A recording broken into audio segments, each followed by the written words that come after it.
नमस्कार दोस्तों, बीपीएससी री एग्जाम की मांग को लेकर के 18 तारीख को कोर्ट में सुनवाई है। और इस बार की सुनवाई इस बार की जो हियरिंग होने वाली है, बहुत ही लोग कह रहे हैं कि निर्णायक होने वाली है, क्योंकि जज साहब ने कहा था कि रात हो जाएगा तो भी इस मुद्दा को सुनेंगे। और कहा जा रहा है कि पहला ही हियरिंग जो है वो बीपीएससी के मुद्दा पर होने वाला है।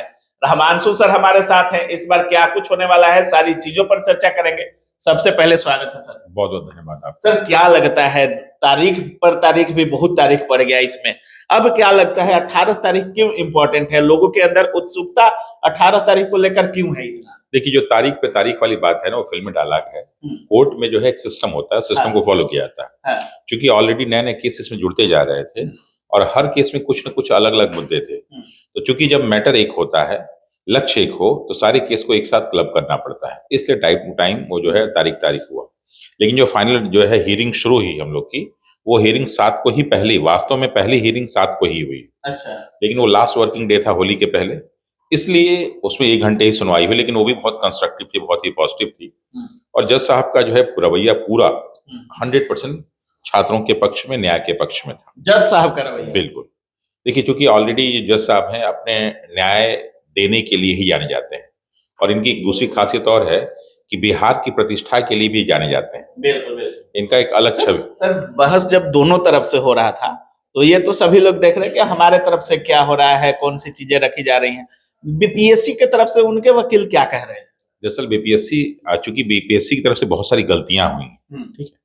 शुरुआत में जब हम लोग अपने मुद्दे को लेके गए थे 18 तारीख को, तो अगर वो शुरुआत में स्वीकार कर लेते तो बहुत सारी चीजें खुल के नहीं आती। लेकिन जो जो दिन बढ़ता गया तो और अंदर से सारी चीजें आने लगी और बीपीएससी के प्रति लोगों का एक जो है नकारात्मक व्यवहार, नकारात्मक जो है विचार बढ़ने लगा। कारण क्या था? बीपीएससी हर वो गलत काम कर रही थी छात्रों के विरोध में, उसको जो नहीं करना चाहिए था।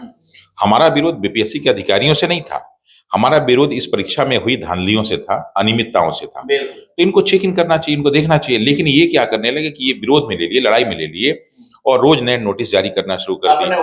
हाँ, अपने ऊपर इन्होंने व्यक्तिगत रूप से ले लिया और जो है ना नोटिस जारी करना शुरू कर दिया। आनंद फानन में रिजल्ट निकाल दिया, आनंद फानन ने जो है री एग्जाम करा लिया, आनंद फानन ने मेंस का डेट दे दिया, सब कुछ आनंद फानन में हुआ।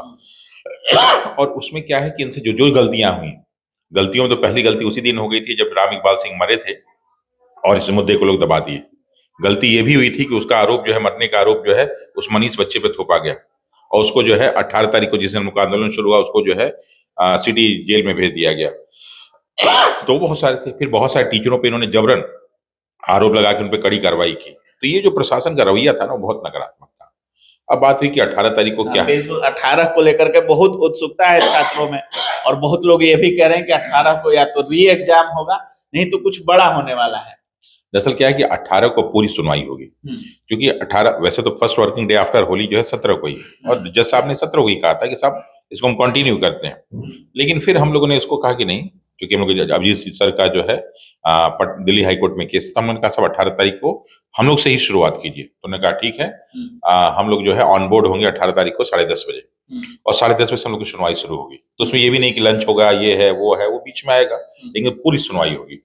और हम लोग के पास जितने भी तथ्य हैं, जो भी फैक्ट्स हैं, जो भी लॉ पॉइंट हैं, वो सारे के सारी इमेजिनरी नहीं है, वो सारे तथ्यात्मक हैं जो अपना प्रमाण देते हैं कि हाँ मैं सही हूं।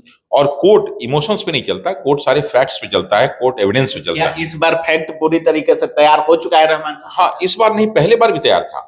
ऐसा नहीं कि लोग सोचते कि डेट पे डेट, पहले दिन से ही सब कुछ तैयार था। जो जो डेट बढ़ा है तो और नई सारी चीजें एकदम क्लियर होती गई हैं और बीपीएससी की जो कमियां हैं साफ दिखने लगी हैं। तो जो हम लोग पेश होने जा रहे हैं 18 तारीख को, एक बहुत ही शानदार बहस होगी और हम लोग सारे वो फैक्ट्स रखेंगे जिसको सुनने के बाद ना तो प्रश्न उठता ही नहीं। मैं ऐसे मतलब सबूत रखे जाएंगे। यही कह रहा हूँ, यही मैं जो आपको गारंटी इस बात का दे रहा हूँ कि ना नाम का कोई प्रश्न ही नहीं है। अच्छा। वो सारे तथ्य रखे जाएंगे तो उसमें बस एक ही आंसर होगा कि साहब री एग्जाम कराइए और पूरी व्यवस्था को एक बार ठीक से रीचेक किया जाए कि कहाँ कहाँ पे गलतियां हुई हैं, ताकि भविष्य में गलतियां ना हो।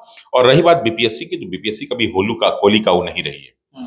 बीपीएससी एक ऐसी संस्था है पूरे भारत भर में जिसपे कई बार आरोप लगे हैं, उसके बहुत सारे अधिकारी जेल गए हैं और इस बार का जो क्वेश्चन पेपर का लेवल से लेके और जो उनकी पूरी प्रक्रिया रही है, सारे के सारे संदेह के घेरे में, बीपीएससी के मैक्सिमम अधिकारी संदेह के घेरे में, मैक्सिमम अधिकारी संदेह के घेरे में, और इस परीक्षा को कंडक्ट कराने वाले बड़े बड़े प्रशासनिक अधिकारी भी संदेह के घेरे में।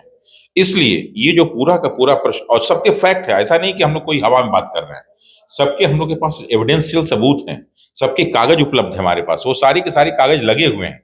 क्या 18 तारीख के बाद गर्दनी बाग में जो छात्र बैठे हुए हैं वो समाप्त हो जाएगा? बिल्कुल, देखिए 18 तारीख को हम लोग की सुनवाई शुरू होगी, लेकिन चूंकि अब तक का ये सबसे बड़ा केस है, इसलिए इसकी सुनवाई लंबी चलेगी, और जब सुनवाई लंबी होती है तो इसका डिसीजन एक लाइन में नहीं दिया जाता है। ये डिसीजन जो है आने वाले समय में जो है एक लैंडमार्क जजमेंट बनता है, इसलिए ये डिसीजन जो है कम से कम 150, 200, 300, 400 पेज का लिखा जाएगा, और वो जज साहब अलग से बैठ के लिखवाते हैं, वो सबके सामने नहीं लिखवाते हैं, सारे तथ्यों को सुन के दोनों लोग बैठ के जजमेंट लिखवाएंगे। तो जजमेंट जो है आने में, फाइनल जब हियरिंग हो जाएगी तो जजमेंट आने में 1-2 दिन का टाइम लग सकता है। तो हो सकता है 19 की रात को या 20 को, 21 को पूरा का पूरा डिसीजन सबके सामने फिर बुलाया जाएगा और सुनाया जाएगा, सब ये डिसीजन दिया गया है और हर तथ्य पे इसका ये डिसीजन, इसका ये डिसीजन, इसका ये डिसीजन होगा। मतलब आप जो दावा कर रहे हैं कि ऐसा सबूत हाथ लगा है कि इस बार जो हियरिंग होने वाला है वो री एग्जाम दिला के रहेगा? देखिए, इस बार की बात नहीं करें, हियरिंग तो वास्तव में यही हो रही है, पहली वो दूसरी है, और जो सबूत है हम लोग के पहले से सारे सबूत चले आए। बहुत सारे प्रश्नों का जवाब बीपीएससी ने नहीं दिया है और उस दे भी नहीं सकता। छोटे छोटे ऐसे मुद्दे हैं कि आप सिंपल पूछ देंगे तो उसका उनके पास जवाब नहीं है। सिंपल सा पूछ रहे कि 13 तारीख को, 4 तारीख को आपने क्वेश्चन पेपर कैसे बराबर करके जो है उसका रिजल्ट दे दिया, तो उसका जवाब उनके पास नहीं। आपने कैसे 4 ही क्वेश्चन घटाया, बाकी सब नहीं जवाब, उसका उनके पास जवाब नहीं। छोटे छोटे से प्रश्न के पास जवाब नहीं। वो तो चाह रहे थे ना कि प्रशासनिक दबाव, लाठी मार के, जेल भेज के, सब पे केस करके हम लोग को दबा दें। वो नहीं सोच के बिहार के जो है छात्रों को, बिहार के, और उसके साथ जब टीचर मिल जाए ना, तो हराना किसी बस की बात नहीं है। ये इतिहास गवा रहा है यहाँ कि जब यहाँ पे छात्र और स्टूडेंट जुड़े हैं ना, तो दुनिया की कोई ताकत नहीं कि उनको हिला सके, और वो इस बार आपको दिखाई देगा। बहुत बहुत धन्यवाद। Thank you.